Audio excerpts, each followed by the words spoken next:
ഉച്ചക്കത്തെ കറി ചക്കക്കുരു കോവയ്ക്കും കൂടിയിട്ടുള്ള തോരൻ കറി. ഇതുണ്ടാക്കുന്നത് ആദ്യം ചക്കക്കുരു നന്നായിട്ട് ചുരണ്ടണം. അതൊരു പാത്രത്തിൽ വെക്കണം. കോവയ്ക്കും അതുപോലെ നീളത്തിൽ അരിയണം. ചക്കക്കുരു അരിഞ്ഞതുപോലെ തന്നെ കോവയ്ക്കും നീളത്തിൽ അരിയണം. ഫസ്റ്റ് ചക്കക്കുരു പകുതി വെന്തതിന് ശേഷം കോവയ്ക്ക് ഇടണം. അതിനുശേഷം കുറച്ച് മഞ്ഞൾപ്പൊടി ഉപ്പും പാകത്തിനിട്ട് അടുപ്പിൽ വെച്ച് മൂടി വെക്കണം.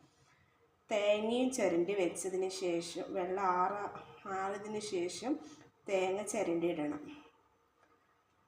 വാങ്ങിയതിന് ശേഷം കടുക് കാച്ചണം. ഫസ്റ്റ് എണ്ണ ഒഴിച്ച് കടുക് ഇട്ട് അതിൽ വറ്റൽമുളകും വെളുത്തുള്ളിയും മിക്സിയിൽ അടിച്ചെടുത്ത് വെക്കണം. എന്നിട്ട് അതിന് ലേശം എടുത്ത് എണ്ണയിൽ മൂപ്പിച്ചെടുക്കണം. എന്നിട്ട് ചക്കക്കുരുവിലും കോവയ്ക്കയിലും ജസ്റ്റ്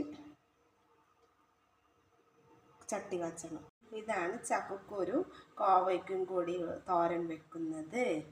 ഇന്നത്തെ കറി റെഡി.